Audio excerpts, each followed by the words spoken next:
Good morning students. 8वीं कक्षा में आज हम नया चैप्टर ले रहे हैं। 14 नंबर का चैप्टर है गुणनखंड। 14.1 प्रश्नावली में पहला सवाल, दिए गए पदों में सार व गुणनखंड ज्ञात कीजिए। आपको पहला प्रश्न है सार व गुणनखंड ज्ञात करना है। सार व गुणनखंड का अर्थ होता है उसमें से कॉमन क्या है। जितने भी पद आपको दिए गए हैं उनमें कॉमन देखना है। जैसे पहला सवाल है, पहले का पहला 12 अक्ष और 36। तो सबसे पहले आप इनका संख्यात्मक मान है जो 12 और 36, इसमें से कॉमन देखना है। कैसे देखोगे, इनका मैसे ले लो आप। 2 का भाग दोनों संख्याओं में जा रहा है, दोनों संख्याओं में देना कंपलसरी है मैसे पर निकालने के लिए। 6 और 18 और 2 का देंगे 3 और 9। अब 3 का जा रहा है 1 और 3। अब यहाँ पे इन दोनों संख्याओं में एक साथ किसी भी संख्या का भाग नहीं जा रहा है, तो इसका मैसे होगा 3 दूनी 6, 6 दूनी 12। इसका मतलब हम ये कह सकते हैं कि वह सबसे बड़ी संख्या जिसका भाग दी गई दोनों संख्याओं में या 3 संख्याएं जितनी भी संख्या दी गई है उन सभी में जाना अनिवार्य है, उसको हम कॉमन कहेंगे। तो यहाँ पे हमारा हल होगा सार व गुणनखंड। संख्यात्मक मान का होगा 12। उसके बाद अक्ष यहाँ है, इसमें अक्ष नहीं है तो कॉमन नहीं है। कॉमन हो तब भी हमें लेना है, तो ये हमारा सार व गुणनखंड हो जाएगा। आपको इतना ही करना है। इसी तरह से जैसे इसमें थर्ड क्वेश्चन है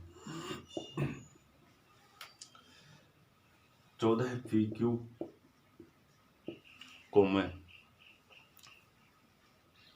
28 P² Q²। अब यहाँ से देखते हैं, सबसे पहले हमारे पास 14 और 28 आ गया। इसी तरह से आप 14 और 28 का निकालेंगे, तो यहाँ पे हल लगा के लिखोगे सार व गुणनखंड है। सार व गुणनखंड बराबर 14 और 28 में से सार व गुणनखंड हमारे पास होगा 14। और उसके बाद में P देखते हैं, दोनों में हमारे पास P है और P की न्यूनतम घात देखनी है। कॉमन में यहाँ न्यूनतम घात देखनी है, तो P की घात यहाँ 2 है और यहाँ 1 है, तो न्यूनतम घात यहाँ पे 1 होगी। क्यों यहाँ पे भी है, दोनों में है, तो क्योंकि न्यूनतम घात देखते हैं तो क्यों। इस तरह से इसका सार व गुणनखंड होगा 14 PQ। उसके बाद में सवाल नंबर यहाँ पे 5 देखते हैं हम। 5 नंबर का सवाल देखिए,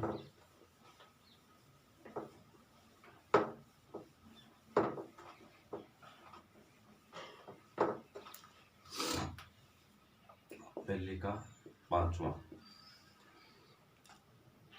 6 ABC, 24 AB², 12 A²B। इसमें से यहाँ पे देखते हैं तो 6, 24 और 12 हमारे पास 3 संख्या दी गई है। आपको इसी तरह से मैसे निकालना है 6, 12 और 24 का। तो यहाँ सबसे बड़ी संख्या वो आपको ज्ञात करनी है जिसका भाग इन तीनों संख्याओं में जाए, तो वो संख्या होगी 6। तो यहाँ पे आप सार व गुणनखंड संख्यात्मक मान का लिखोगे, वो हो जाएगा हमारे पास 6।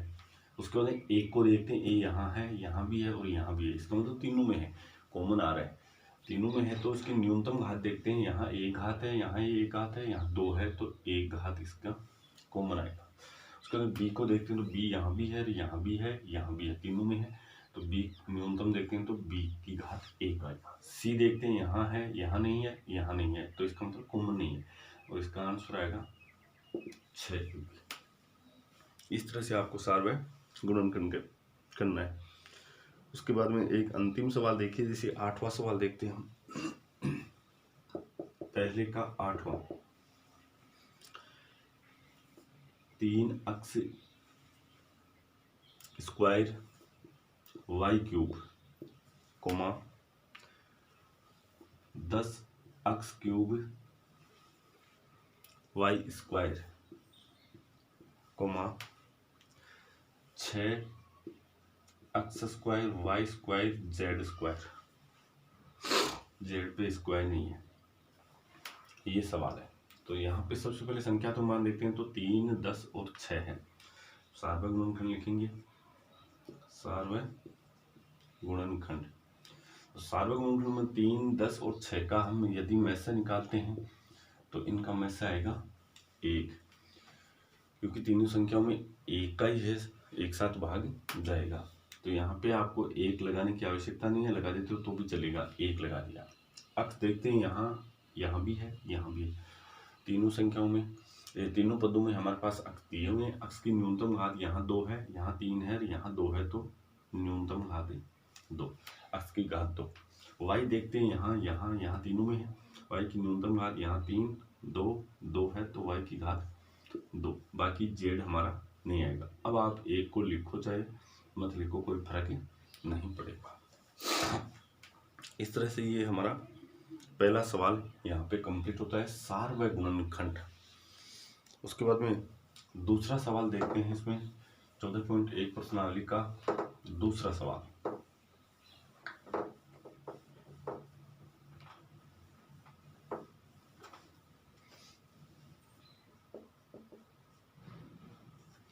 दूसरा सवाल इसमें दिया है, निम्नलिखित व्यंजकों के गुणनखंड कीजिए। आपको यहाँ पे इन व्यंजकों के गुणनखंड ज्ञात करने हैं। तो इसमें पहला सवाल देखिए, बहुत ही सिंपल सवाल है। 7 अक्स माइनस 42। दूसरे का पहला सवाल है 7 अक्स माइनस 42। जैसे आपने पहला सवाल किया था, अब की बार 2 पद 3 पद बहुपद आएंगे इस तरह से। तो सबसे पहले हम लोग क्या करेंगे, इसमें सार्वक गुणनखंड लेंगे हल लगा के। तो यहाँ से 7 और 42 का हम लोग में से निकालेंगे तो 7 ही आएगा, तो 7 कॉमन आ गया। अब की बार आपको सार्वक गुणनखंड लिखना नहीं है, केवल आपको कॉमन लेना है, 7 ले लिया। उसके बाद में अक्स देखते हैं, दोनों में नहीं है तो अक्स नहीं आएगा। ब्रैकेट लगाएंगे, 7 का भाग इन दोनों पदों में देंगे, जितने पद हैं उनका भाग इसमें देंगे। तो 7 का भाग 7 अक्स में देंगे तो केवल अक्स बचेगा। उसके बाद 7 का भाग माइनस 42 में देंगे तो माइनस के 6। इस तरह से आपको ये गुणनखंड करने हैं। नेक्स्ट हमारे पास जैसे यहाँ पे चौथा सवाल है, दूसरे का चौथा देखिए, माइनस का 16z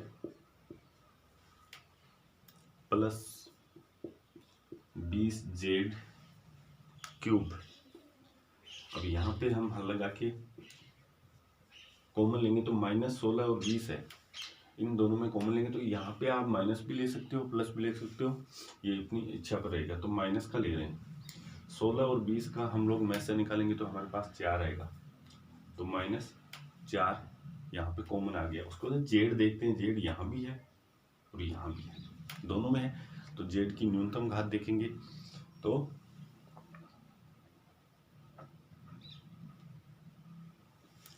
जेड की न्यूनतम घात देखेंगे तो जेड ही है, केवल जेड की घात 1, तो ये जेड। -4 जेड का भाग -16 जेड में देंगे तो माइनस से माइनस कैंसिल हो जाएगा, प्लस बन जाएगा। 4 का भाग 16 में देंगे तो 4 और जेड से जेड कैंसिल हो गया। -4 जेड का भाग देंगे प्लस का 20 जेड क्यूब में, तो माइनस और प्लस भाग देंगे तो माइनस आएगा। 4 का भाग 20 में दिया तो 5, और जेड का भाग जेड क्यूब में देंगे तो जेड स्क्वायर बचेगा। इस तरह से ये चौथा सवाल हो गया। उसके बाद में छठा सवाल देखिए, सवाल नंबर 6 दूसरे का, 5 x square y minus 15 x y square. यहाँ से हम कॉमन ले लेंगे तो 5 और 15 में से कॉमन आएगा 5, यानी में से 5 आया। अक्स दोनों में हो तो ही लेना है, तो यहाँ भी है यहाँ भी है, दोनों में पद, दोनों पदों में विद्यमान है।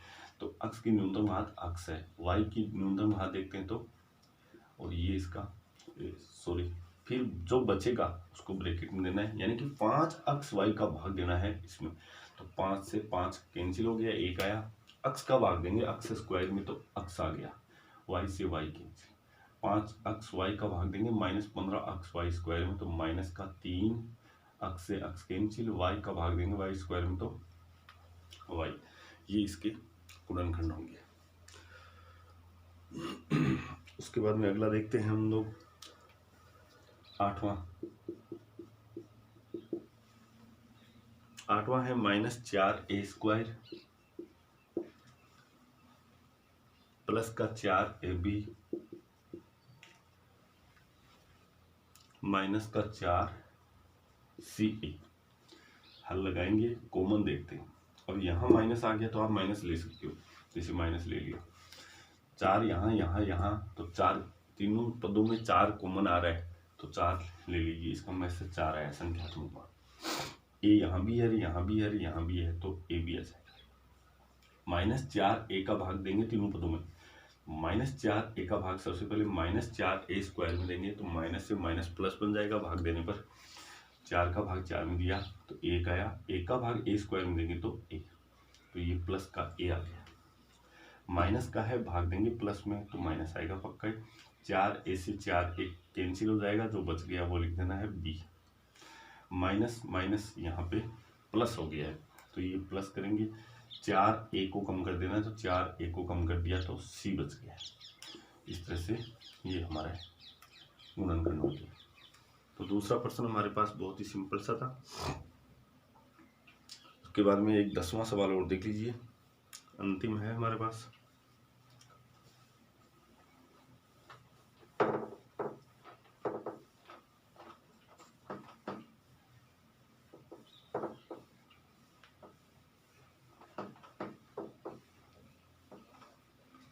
दूसरे का 10वां सवाल, ax² y plus bxy² plus cxyz। अब यहाँ से हम हल लगा के लिखेंगे, कॉमन देखेंगे, a यहाँ है यहाँ नहीं है तो इसका मतलब a नहीं आएगा। अक्स देखते हैं तो अक्स यहाँ है यहाँ भी है तो यहाँ भी है, अक्स कॉमन आ गया। इसकी न्यूनतम घात देखते हैं तो यहाँ 2 है, यहाँ 1 है, यहाँ 1 है तो 1 आएगा। वाई देखते हैं तो तीनों में है मौजूद और वाई की न्यूनतम घात वाई। इस पद में से अक्स वाई कम कर देंगे, भाग देने का मतलब ये होता है। तो अक्स वाई कम करेंगे तो एक तो ए बचेगा और एक अक्स बच जाएगा, प्लस यहाँ से भी अक्स वाई कम करेंगे तो बी बच गया और एक वाई बच गया। उसके बाद में यहाँ से एक्स वाई कम करेंगे तो सी और जेड, ये हमारे गुणनखंड होंगे। तो आपको पहला सवाल है उसमें सार्वक गुणनखंड पूछा गया था, केवल इतना ही करना है, जो पहले हम कॉमन ले रहे हैं उसको हम सार्वक गुणनखंड कहेंगे। दूसरे में गुणनखंड के लिए पूछे तो आपको कॉमन तो लेना ही लेना है, जो बाकी बच गया भाग देने के बाद में वो एक ब्रैकेट में लेना है, वो हमारे गुणनखंड हो जाएंगे। उसके बाद में तीसरा सवाल देखते हैं। इसमें तीसरा सवाल अब देखिए, इससे थोड़ा सा चेंज आएगा, ध्यान से देखें, बहुत ही अच्छा सवाल है तीसरा।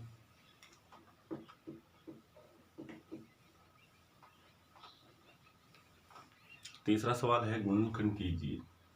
14.1 का तीसरा सवाल है गुणनखंड कीजिए। तो यहाँ पे पहला सवाल देखिए इसका, x² plus xy plus 8x plus 8y। अब यहाँ पे एक साथ सबसे पहले 4 पद दिए गए हैं, 4 पदों में से हम सबसे पहले कॉमन देखते हैं। तो कॉमन यहाँ x है, यहाँ भी है x है, यहाँ भी है x, लेकिन चौथे पद में नहीं है, तो इसका मतलब एक साथ कॉमन अब की बार नहीं आएगा। अब इसका यदि सार्वक गुणनखंड पूछ ले तो इसका 1 होगा, कॉमन नहीं आ रहा है ना। उसके बाद में हम यहाँ से 2-2 के समूह बनाएंगे। अब आप 2-2 के समूह ऐसे बनाएं कि दोनों की यदि गुणनखंड निकालो तो समान आने चाहिए। तो यहाँ से हम कॉमन लेंगे तो x² और x इस दोनों में पदों में से कॉमन लेंगे। पहले यहाँ से x कॉमन आ रहा है, उसके बाद में जो बच गया वो इसके ब्रैकेट में लिखेंगे हम, x का भाग इन दोनों में देंगे तो x प्लस वाई बच गया। यहाँ से आप कॉमन लेंगे तो ये प्लस है तो आप प्लस लगाओगे, माइनस हो तो माइनस लगाओगे। तो यहाँ से हम प्लस का 8 कॉमन ले रहे हैं, 8 दोनों में, और ये हमारे पास x प्लस वाई। अब यहाँ पे एक बात का विशेष ध्यान रखें, आपको चेक कर लेना है कि ये जो दोनों ब्रैकेट हैं कॉमन वाले, कॉमन के बाद में जो बच रहे हैं ब्रैकेट कोष्टक, वो दोनों समान होने चाहिए। x प्लस वाई दोनों समान हैं। अब यहाँ से हम और कॉमन लेंगे तो इन दोनों पदों में से अब कॉमन आ रहा है x प्लस वाई, जो ब्रैकेट है वो कॉमन आ गया x प्लस वाई, और बाकी बच गया x प्लस वाई का भाग इसमें देंगे तो यहाँ से बच गया हमारे पास x, और यहाँ भाग देंगे तो ये ब्रैकेट हट जाएगा, प्लस के 8 बढ़ जाएंगे। इस तरह से ये सवाल हमें करना है। उसके बाद में यहाँ पे हम तीसरा सवाल देखते हैं। तीसरे का तीसरा देखिए अब,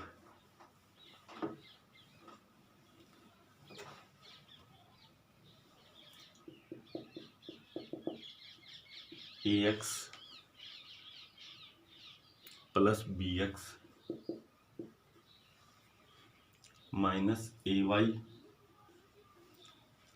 माइनस by। सबसे पहले आपको शुरुआत में ये देखना है कि एक साथ कॉमन आए तो एक साथ देखें। तो यहाँ पे एक साथ कॉमन देखते हैं तो नहीं आ रहा है। देखो a यहाँ है, यहाँ नहीं है, x यहाँ है, यहाँ है, यहाँ नहीं है। तो आप दो दो के समूह बनाएंगे। समूह आप इस प्रकार से बनाएंगे कि जो शेष बचेगा ना भाग देने पर, वो दोनों कोष्टक समान होने चाहिए। जैसे यहाँ पे हम कॉमन ले रहे हैं तो x आ गया, बच गया हमारे पास a प्लस बी, यानी कि x का भाग इन दोनों पदों में लेंगे तो a प्लस बी। उसके बाद निशान यहाँ पे माइनस का है, माइनस y कॉमन आ रहा है, माइनस y का भाग इसमें देंगे तो माइनस और y कैंसिल हो जाएगा, a बच गया। इसी तरह से माइनस का भाग माइनस by में देंगे तो माइनस माइनस तो प्लस बन जाएंगे, y से y कैंसिल हो जाएगा और b। यहाँ पे हम देखते हैं तो देखो ये हमारे पास समान है, a प्लस बी और a प्लस। इसका मतलब ये हम जांच सकते हैं कि ये सही चल रहा है। पुनः हम कॉमन लेंगे तो a प्लस बी कॉमन आ गया, जो बच गया x और माइनस y बच गया, उनको एक ब्रैकेट में लिख दोगे। इस तरह से ये हमें सवाल करने हैं। इसका एक अंतिम सवाल है, बहुत ही अच्छा सवाल है। देखिए यहाँ पे 5वां सवाल, z minus 7 plus 7xy minus का xy z। अब यहाँ पे एक साथ देखते हैं तो कॉमन नहीं आएगा। देखो z यहाँ है, यहाँ नहीं है, इसका मतलब सभी में नहीं है कॉमन। तो दो दो के हम समूह, एक बार हम शुरू वाले दो पदों का जो समूह बना लेते हैं। तो यहाँ से कॉमन देखते हैं तो एक आया, एक कॉमन लेंगे तो z माइनस 7। उसके बाद यहाँ से प्लस का निशान 7xy माइनस xy है तो xy कॉमन आ गया, xy कॉमन आ गया, बच गया हमारे पास 7 माइनस z। अब हम देखते हैं तो देखो यहाँ z माइनस 7 है और यहाँ 7 माइनस z है, दोनों समान नहीं है, बिल्कुल नहीं है समान। आप ये मत सोच लेना कि इसमें क्या फर्क पड़ता है z माइनस 7, क्योंकि यहाँ z प्लस का है, यहाँ माइनस का है, तो ये डिफरेंट है। तो आपको क्या करना है, ध्यान देना अच्छी तरह से। इन पदों में से जो समूह बनाए थे आपने, इनमें से एक पद को इधर उधर करना है, या तो इसको इधर ले आओ या फिर इसको, एक पद को इधर उधर करना ही पड़ेगा आपको। तो चलिए मैं आपको दिखा रहा हूँ कैसे करना है। जैसे हम z माइनस 7 को ऐसा कैसा रखेंगे, प्लस 7xy को हम इधर लिख लेंगे, पहले इसको लिखेंगे माइनस xyz को, और प्लस का 7xy यहाँ पे लिखेंगे। अब आप दो दो के समूह बनाइए तो ये आपका चेंज हो जाएगा। तो यहाँ से कॉमन लेंगे तो 1 और 1 का भाग z माइनस 7 आया, ऐसा कैसा, माइनस का निशान है, माइनस लीजिए, एक्स वाई दोनों में कॉमन आ रहा है, एक्स वाई कॉमन ले लिया, माइनस एक्स वाई का भाग माइनस एक्स वाई जेड में देंगे तो केवल जेड आया। क्योंकि माइनस एक्स वाई का भाग प्लस 7 एक्स वाई देंगे तो माइनस और प्लस माइनस आ जाएगा, और एक्स वाई कम करेंगे तो 7। अब आप अच्छी तरह से देखिए तो दोनों कोष्टक समान है, दोनों कोष्टक समान है, तो पुनः हम लोग कॉमन लेंगे तो z माइनस 7 आ जाएगा, और ये 1 माइनस एक्स वाई, इस तरह से ये इसके गुणनखंड हो जाएंगे। तो आपको यहाँ पे इस तरह से गुणनखंड करना है। इसमें देखो प्रोसेस आगे बढ़ रही है।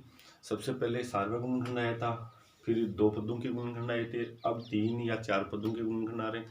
तो सर्वप्रथम आपको इसमें से ये ध्यान रखना है, विशेष तौर से एक साथ कॉमन लेना है। एक साथ नहीं है तो आप समूह बनाकर कॉमन लोगे। बाकी हम कल पढ़ते हैं। धन्यवाद।